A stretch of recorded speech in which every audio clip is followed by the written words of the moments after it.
Good morning, Wabash. Today speaking in Pioneer Chapel is Nate Marshall. Nate Marshall hails from the south side of Chicago. He is the author of Wild Hundreds and is an editor of the Breakbeat Poets, New American Poetry in the Age of Hip Hop. Giving his talk today titled The Potential and Problem of Brotherhood, please welcome Nate Marshall.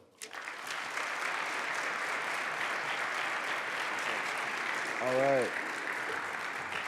Oh, man. Wabash College. What's up? You guys good? All right, cool. All right, so, I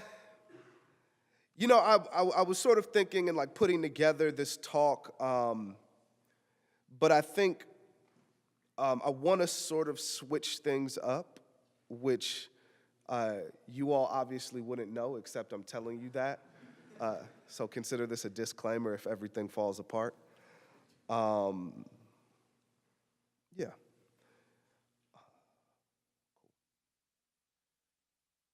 So first, I feel like I should start with a poem because that is primarily my medium and sort of the way my brain works. And so starting with a poem just helps ground me in something real. So this is a poem for Justin. It's my nephew. Because you asked for one, when I told you to stop jumping on me that night as I was writing a poem. Because your favorite Jay-Z song is December 4th for his mother's voice and Jay's story about his own life. Because I told you the first song you heard in your young life was I Used to Love Her, played by me in the hospital room with my big headphones over your soft head. Because you asked me your first word, and I said I didn't know, and I could have told you a good lie and made that a small poem we share. Because when you spend the night, you take my clothes and drape them over yourself like a prayer shawl. Because you clown me to my friends and impersonate me in such a way that says, I see you, uncle. Because you ask me if I love all books, since I have so many, and I say only the ones that tell us who we are. Because I ask you what I should write about, and you say, write about us. Cool. So that's a poem. Cool, guys. Awesome. Yay, we did it. All right. That's it. That's my time. No. Yeah. So I want to actually again, sort of totally switch up some of what I initially thought I wanted to do here. Because I have I sort of diligently avoided doing this kind of talk when I was here as a professor. And, now my own return and residual guilt has positioned me on this stage. And so it seems like a sort of prescient moment to reflect a little bit, right? Wabash College is a strange and odd and wonderful place, right? Perhaps you all know that. And I think as you progress forward in your lives, past and beyond this place, as much as you know that, that will become even more obvious to you, right? When I hate that notion of that there's a real world, because that makes it feel like this is a video game, and this is in fact not Fortnite. This is actually real, and there are real stakes to what you're doing here in your everyday life. But as you move beyond this place, right, and as your world gets a little wider, and I think one of the things that I think makes Wabash such a special place is this notion of what it means for men to come together, particularly around questions of thought, right? Because I think that is something that does not happen a lot in our society, right? We have a lot of spaces where men are encouraged to come together, but often those spaces are mediated by different things, right? They're mediated by systems of violence. They're mediated by working towards commerce. They're mediated by physical prowess. They're mediated by all of these different things, right? And what Wabash purports or attempts to do on some base level is to bring you all together specifically to be thinkers. And I think that there's a real power in that, and there's a real potential in that. But there is a problem with it, right? And I want to sort of wrestle with that problem and not, without trying to put too fine a point on it. So for me, like, I read the poem first about my nephew because I'm thinking about, my nephew is 10 years old, right? He is probably like my most favorite and like most annoying person in my life, right? Like, I love him more than anyone, and I also like constantly want to like throw him out of a window. And because of the nature of our relationship, like we're super close, and there are all these ways in which I'm kind of called upon to teach him particular things and to sort of like be, perhaps his primary role model, at least in, as a man, right? And in kind of developing his sense of manhood. And there's a lot of pressure to that, right?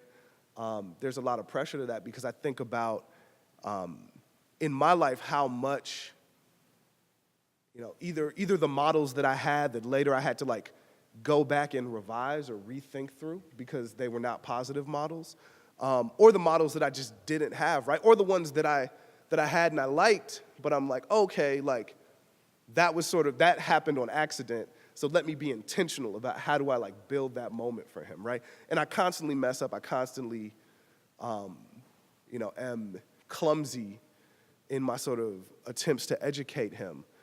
But but it's a process, right? And it's a process that I think about a lot as I'm here, right? Because you all are like young men in various stages of development, like he is and will perhaps one day be and continue to become.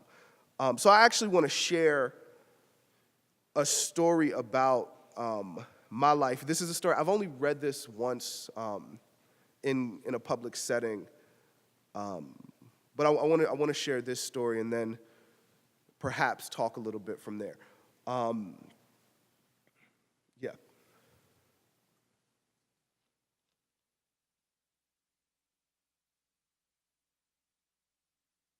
So starting at the age of 9 until I was 17, I went to what we called Smart Camp. All right, now this was not the actual name of the camp, but this was essentially the premise, right? This was one of a few strategies that my mama took to minimize my downtime over the summer in the neighborhood. Now, my mom, like many black mothers, believed an idle mind to be the devil's workshop, right? And she was determined to keep me from becoming such a vessel. And so it began that I would be sent away for 3 weeks each summer to study at Northwestern University. An hour-and-a-half drive and a world and a half away from hanging out on the basketball courts and corners in our stretch of the far south side of Chicago. So at those camps, I found something of myself. Now, what did I find? I already knew that I was smart, right? I was a smart kid. I was at Smart Camp. And I knew that because I went to magnet school, and my magnet school told me so, right? So that's not what I found at Northwestern, but what I did find at Northwestern, what I really found out was that I was cool. For real, right? It's great, right? Look, now, this thing, like, I had been cool before in a way that you are, like, in the hood when someone vouches for you, like, like, gets you out of, like, an ass whooping, and they're like, no, like, don't jump Nate, he's cool, Like, I had been, like, that kind of cool, but I hadn't been, like, cool, you feel me? Y'all feel me, right? They'd be like, don't jump him, jump his friend. I don't know his friend. Right. Or I had been cool because I was, like, decent at sports and I was nice to people, right? So I had friends, right? But I had never been like a trendsetter, right? Like I wore like cool sunglasses, like people who weren't necessarily my friends like wanted to sit at my lunch table. Like I'd never been like that kind of cool, right? But I was at Northwestern. It was crazy. And coolness had its perks, right? So me and my homies at camp, we had our run of the place. The other guys were deferential to us, and we could talk to any and all of the girls at camp, not be like worried about it, right?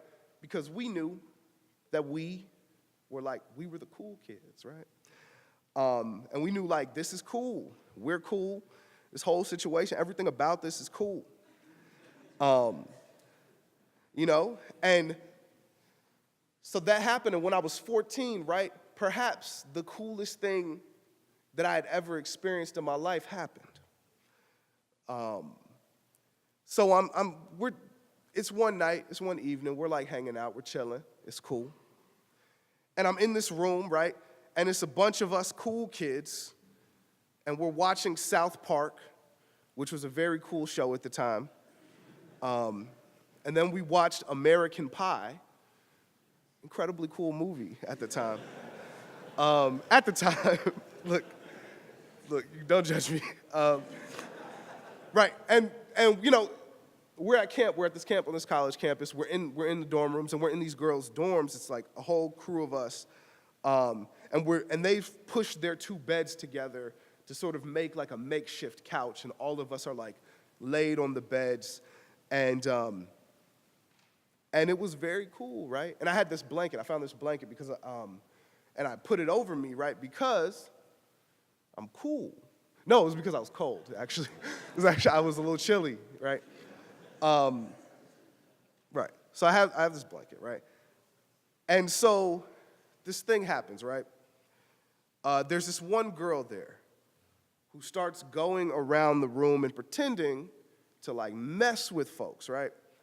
So we're watching, American Pie and all these other things, right? We're watching these sophomoric, overly sexualized, early 2000s forms of entertainment. And so she was also doing, sophomoric, overly sexualized, early 2000s things, right? She was like pretending to make out with folks and like pretending to like simulate, like messing with people sexually, right? And like what I call like shadow groping, right? Which is, that game that you probably maybe like played with like an older sibling where you want to bother them, where you're like, I'm not touching you? Like that, but on hormones, right? You feel me, right? And so she does this thing happens, right? She goes under my blanket and she's pretending, and it's hilarious. Everyone's laughing. They're like, oh, that's so funny. Wow, that's crazy. And it was cool, right? And I know it was cool because everybody was laughing and thinking that the girls playing was like cool. But then I noticed something, right? She's kind of messing with my belt buckle a little bit, right? And then she's actually undoing it. And then she's unzipping my jeans. And then she's kind of rubbing on me. And then her playing was, how can I say this? Not playing. Okay? And so, that was cool. Because here I am, right? I'm 14. At this point, I've only like made out a little bit of like heavy petting or whatever. And now I'm like getting head in a room full of people.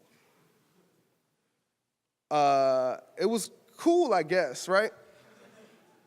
And so she goes on for a while, right?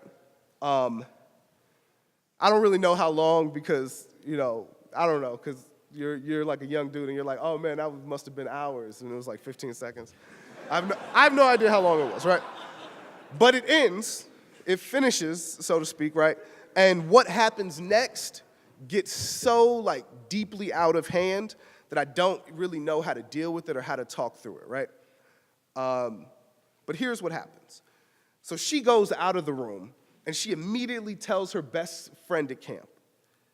And that friend tells a few other people, who tell a few other people, who tell a few other people, who tell a few, you get me, right?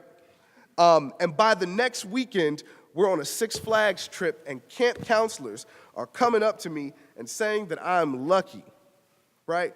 And this is why they tell me they're going to keep an extra eye on me to make sure that I don't try anything else for the rest of camp. And so to be clear, right, they told me I was lucky, and quite frankly, I'm feeling lucky, right? I'm lucky that I didn't get into trouble. That was lucky. Luckily, I'm still at camp, and camp is still fun. I'm having a great time. That was lucky. And then, there's all these little moments of luck. And then one day I get a call from my mom. And my mom asked me this sentence. And this is a direct quote, because you don't forget when your mother says something like this to you. My mom says, she asked me if I had been involved in any oral sex capades. My mom, right? And this thing, so I don't know if you yourself have ever felt lucky. And I don't know if you've ever heard your mom use a phrase like oral sex capades. But in case you haven't experienced those two things, let me tell you that they can't exist in the same place at the same time. I was in the English department, but I'm sure that that's in the laws of physics, that those two things, they cancel each other out. So when you hear that phrase, it's the end of your luck, right? It's gone. And so I fast forward, right? Past the end of camp, right? Into camp, there's a lot of crying, and there's punishment, and there's these lectures, and there's these looks from my mom and my dad and they told my grandma, y'all. Looks from my grandma, my big sisters, my little sister, my scholarship advisor, probably Jesus, probably my senator, my state representative, my next door neighbors, whomever, right? And so here I am, right? I have this thing. There's this thing, right? I have this cool story about this cool moment that has a mortifying ending, right? And when school gets back, I tell my homies that story. And it's a story I carry with me comically for the next decade, right? Until one day, I'm hanging out with some friends, and we're drinking water. With some writer friends, and we're trading stories. And I tell that story because these are pretty new friends, and I want to impress them and have a cool story and have a funny story. And I know this story's a hit. I've been telling the story for 10 years. I'm I got all the beats, it's good, right? And so they listen to my story, right? But at the end, they do something a little different. They do something different than I've ever experienced with that story. Instead of laughing, they start to ask questions, right? And they start to say that maybe this thing, right, it wasn't cool, right? And maybe that it happened, and the thing that happened to me perhaps wasn't cool because it was this moment where I never really got a chance to say yes or no to what was going on, right? And in that moment, I stopped feeling so cool about that story, right? And that's sort of where it ends, right? I still don't know if I would characterize, how I'd characterize that moment, right? Some people have told me that is just an example of two kids being two kids. Some people have used words like assault or non-consensual moments, or any number of things, right? And I don't know if I would call it any of those things, but perhaps, if anything, the only thing that I could sort of label it as would be a moment that was just not cool, right? And when I think about Smart Camp, and when I think about that moment in my life, I think about how intoxicating it is to be cool, right? How intoxicating coolness was for me. I think about, for many people, and I think this is particularly true for men, how many men I know have shared similar stories with me about these moments of coolness, right? I remember being with friends as a young person and commiserating over these little pieces of our lives as pieces of cool that we could wear and be proud of, right? Things that made us more men, right? And so when I consider myself in the intervening years between that dorm room and now, I have to think and I have to wrestle with the ways that I've harmed people, right? Particularly women, in pursuit of my own cool, right? And that's manifested itself in a number of ways, right? Perhaps infidelity, perhaps pressuring someone to do something that they didn't want to do or weren't ready for, perhaps lying, right? Being slick, perhaps omitting a piece of a truth that I know might change a circumstance, right? And all these things, right? And I know for myself, and I suspect for many other people, especially men, that the decision to do those kinds of things, right, is in part motivated by a desire to be cool, right? And so for me, when I think about these ways that I've been harmed, right, and perhaps decided not to deal with it, often that comes down to a desire for me to play it cool, right? For me to like not make a big deal out of a thing or to just like sort of let it slide or whatever, right? Like I'm gonna do it, I got this, like I can handle it, I'm fine, right? And perhaps when I think about some of the ways that I've messed over other people or harmed other people, that has also come down to a desire to be cool, right?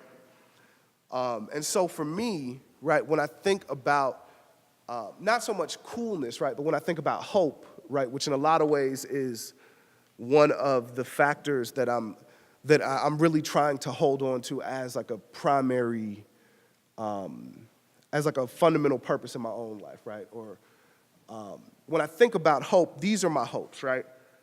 This is my hope for this room. I think this is my hope for myself, my hope for the world, and my hope certainly for my gender, right? I hope for a future where nobody is cool, right? Not in those ways, right? I hope for a future where everybody is accountable, even when it sucks, even when it feels awful or feels awkward or feels unsure. I hope for a future where everybody is flawed and knows it and can admit it and can talk through it. And I hope for a future where people extend grace to each other and to themselves. And I hope for a future where everybody is better, right? And nobody is so concerned with that coolness that they can't begin to discern what is right. So I want to perhaps just, sort of close out on a poem. Let's see.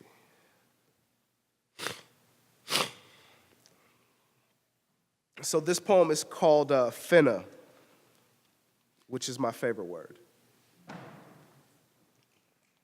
If you don't know the word finna, you probably do know it. You're just not thinking of it. So I'm finna read y'all this poem, and you finna remember it. You'll be fine. So finna. So this one time, I was finna say finna in an academic context, and a voice in my head said, shouldn't you be worried about using a word that ain't a word? And I was like, word? And for a long time, that was how I let my life happen. I let my mind tell me a million no's that the world had implanted in me before I even formed questions.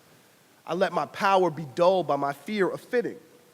But I remember a million finnas I avoided to get here. Like the day them dudes jumped me off the bus and I was finna get stomped out like a loose square. Or the day they got to shooting at the park and I was finna catch one like an alley-oop. Or the day my grandma died and my grades dropped and I was finna not finish high school except I had a praying mama and good teachers and poems to write. I'm thankful for all these finnas that never were. And when I remind myself of who I've always been, I remember why my finna is so necessary. Finna comes from the Southern phrase fixing to. Like I come from my Southern grandmothers. And finna is this word that reminds me about everything next. Even when I've been a broken boy, I know I'm fixing to get fixed. I'm finna be better. Every dream I have is a finna away from achievement. Each new love I uncover is a finna I unfold. Every challenge I choose to meet and not let defeat me is a finna I fight for. My hope is like my language. It's like my people. It's black and it's brown and it's alive and it's laughing and it's growing and it's alive and it's learning and it's alive and it's fighting and it's alive and it's finna take on this wide world with the whole slang for optimism. Cool. So just last kind of closing thought. I think that you all have a wonderful opportunity in your time here at Wabash, right? In your moment here at Wabash, right? You have a true opportunity to have deep, meaningful relationships with other men, right? Which is a thing I think particularly now in this moment in our society is necessary, is undervalued, and is underexplored, right? So as you do that, as you go about that work, right, that incredibly, potentially valuable social work, please use that as an opportunity to explore yourself, to ask yourself hard questions, to ask your brothers hard questions, to hold each other accountable out of a place of love, and not to like allow each other to continue, cycles of bad behavior or poor thought, right? That's what I hope for you all. Thank you so much. Peace.